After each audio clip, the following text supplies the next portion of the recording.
So it's not just the story in general, or my story of today, which is personal, but we can read back into the story of the Exodus and the high point, the apex, the great moment of the splitting of the sea, as a moment when there was a personal Exodus in addition to a communal Exodus. 12 different crossings, 600,000 different crossings, millions of different crossings and splittings of the sea. This notion that every individual has their own pathway to heaven is found in one of the ideas of another great mystic, the Ari, lived about 500 years ago. Rabbi Isaac Luria, he wrote that there are 12 gates of prayer. There are really 12 different paths to God, pathways to heaven, so to speak, paths of prayer. And that as I find my words for my prayer, I get hopefully onto the right path, the right road, and with that I drive my prayer to heaven, to God Himself.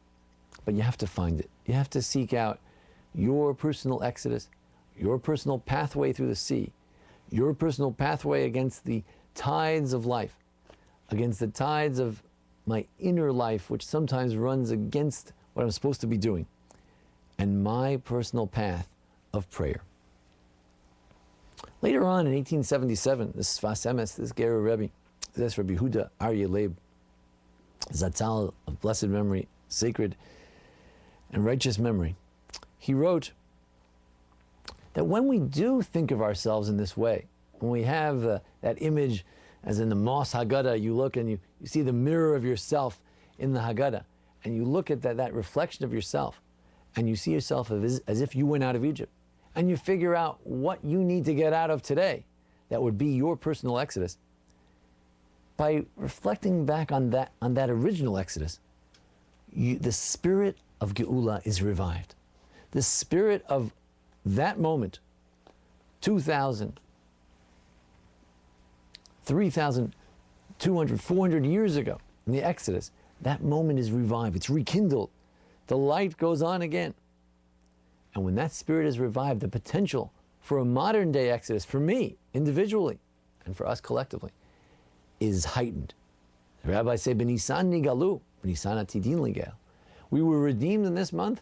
The potential, therefore, for redemption in this month again is much greater. There's a passage earlier in the Haggadah, which this Sfas Emes comments on. We say that we should remember the Exodus all the days of your life. So the rabbis say, you could have just said, on the days of your life. Why did it say all the days of your life? So the rabbis say that it means lahavi limot HaMashiach. It includes this word all, kol yemei, all the days of your life. That word all includes, it refers to, it alludes to the days of Mashiach. One day Mashiach will come, we'll still remember the Exodus even then. But the Sfas Emes says it means something else as well. It means lahavi limot HaMashiach, that the days of our lives can bring the redemption, can bring the days of the Mashiach. We have the potential at the Seder, through a little reflection, through a little more reflection than perhaps we usually dedicate to it. All the jokes and family fun aside that we look forward to every Pesach, we can just take a moment to reflect on our personal redemption and on our communal redemption as well. In 1887, the Sfas Emes came back to this theme and clarified something else. What do you mean that Pesach stirs up the redemption? Is it just sort of being there on Pesach, showing up to the Seder? Is that what gives us this potential for a new redemption? Is it, can I just close my eyes on Pesach and say, this is the time of redemption, and the redemption airs, the redemption winds are blowing again? Or is it something else? Sfas Emes clarified that it's through the mitzvot of each holiday, the mitzvot of Purim, Pesach, Shavuos, it's the mitzvot that light up the day. If the day were a candle, the mitzvot light the candle. A mitzvah is a light, it's a candle. And that lights up that potential. It's like clicking on that link on your computer. You click on that when you do that mitzvah. And with that, it brings the potential for the redemption to come. Now, this requires some thought. Having a Seder and munching on the matzah and criticizing last year's shmur matzah was a little crispier than this year's matzah. It's a little bit soggy. How come the pieces are broken? It's so black. Making personal jokes in the middle of the eating of the matzah. I don't know if that's going to get us to where we want to go. I don't know if that's going to help us reflect. It's a beautiful thought about the story of Exodus, the story of Moshe when he stood at the burning bush. Vayar Hashem kisar lirot.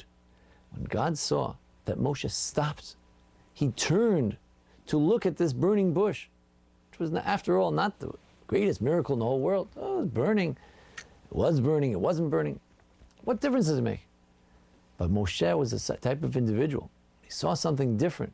He saw some potential for an interesting experience. Sarli wrote, he turned his attention to it. That's what we need to do at the Seder this year. Let's collectively, let's commit ourselves, let's talk about turning our attention for a minute, a second, while we're eating that matzah, to realize that that moment of eating that matzah, eating the maror, these are moments of great potentiality.